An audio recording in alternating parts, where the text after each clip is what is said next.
Ramaphosa-Bosasa, Zuma-Gupta, same game, different players. There is no substantive difference between the nature of the Ramaphosa-Bosasa relationship and that of Zuma-Gupta.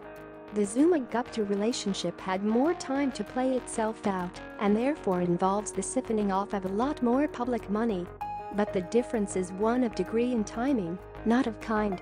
This week, President Ramaphosa's son, Andile Ramaphosa, admitted that he received over $2 million from Bosasa as our monthly retainer fee starting in December 2017, the month his father was elected ANC president.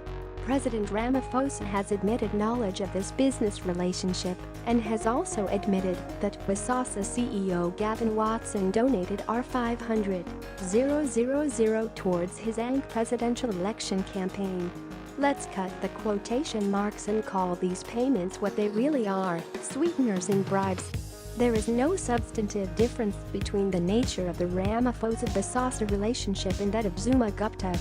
The Zuma-Gupta relationship had more time to play itself out and therefore involves the siphoning off of a lot more public money. But the difference is one of degree and timing, not of kind. We're watching the same game here, but with different players. Bosasa is a company that has been bribing ANC politicians for the last 2 decades. Bosasa contracts with the ANC government total over $10 billion. The details of this corrupt relationship have been reported on in the media over the years, and much of the information was exposed in a detailed SEW report a decade ago. Like Zuma-Gupta, the Ramaphosa-Bosasa relationship follows the standard ANC modus operandi. The ANC government Department of Correctional Services gives lucrative tenders to the ANC and business Bosasa, which in return funds the ANC as a political party or one or both of its factions. This has enabled an ANC-connected elite to enrich themselves, while also entrenching their political power to facilitate ongoing elite enrichment. This is profoundly anti-democratic, deeply corrupt, and unequivocally against the public interest. In fact, this modus operandi lies at the heart of SA's battle to evolve from a young, highly unequal democracy to a mature, broadly prosperous one.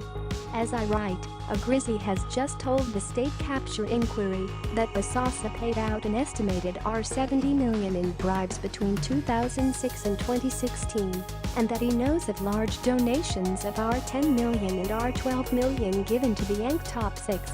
It is simply inconceivable that the $500,000 donation to Ramaphosa wasn't a bribe. It is strongly in the national interest that President Cyril Ramaphosa appears before this Andile Commission of Inquiry into state capture before the national elections on 8 May 2019. I have this week written to the Commission Chairperson, Deputy Chief Justice Raymond Zondo, to urge that he does so. Our country faces severe crises on multiple fronts. South Africans have a critically important once-in-5-year opportunity to bring change. So we all need to know the full truth about the nature of the relationship between the Ramaphosa family and Bosasa. This information is integral to the decision we face, and therefore integral to our nation's future well-being. President Ramaphosa's actions in relation to these revelations are not those of a man with nothing to hide. On the contrary, he has ducked and dived in an attempt to gloss over or conceal the truth from Parliament, the media and the people of South Africa.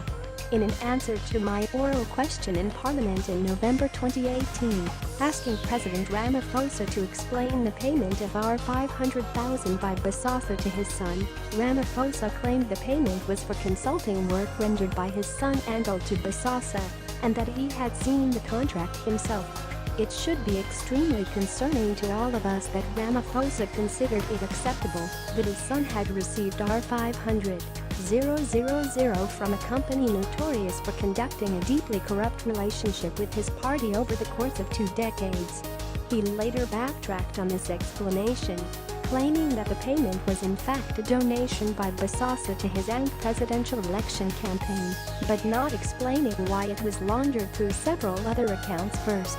Like so many other important issues, Ramaphosa claims not to have known about the donation. This begs the question, why would a corrupt company pay R500,000 towards a cause unless they know they will get something in return? I submitted a complaint to the public protector because this donation requires further investigation and because Ramaphosa's false answer to Parliament constitutes a serious breach of conduct in terms of the Executive Members' Ethics Act, with serious implications for his presidency. Since then, President Ramaphosa has used this to avoid answering any further questions in Parliament on the matter, saying that it is being dealt with by the public protector. In doing so, he displays a blatant disregard for the constitutional oversight role of Parliament. That a matter is with the public protector does not in any way absolve him of his constitutional obligation to account to Parliament. My office has used PIA applications to obtain more information about the arrangement between the Ramaphosas and Bosasa, but none has been forthcoming. Regardless, the fact is that Bosasa would not be throwing money at the Ramaphosas unless there was something in it for the company. Which is why I reiterate my contention that South Africa needs to know the truth about the Ramaphosa-Bosasa relationship, and they need to know it before 8 May. We need to end this system of corrupt elite enrichment, and the sooner we do it, the sooner we can start building a South Africa where opportunities are open to all, rather than to the connected few. With the National Prosecuting Authority as weak and incapacitated as it is after years of assault by the ruling party, the State Capture Commission looks set to be a corruption TRC, when what we really need is a government clean-out.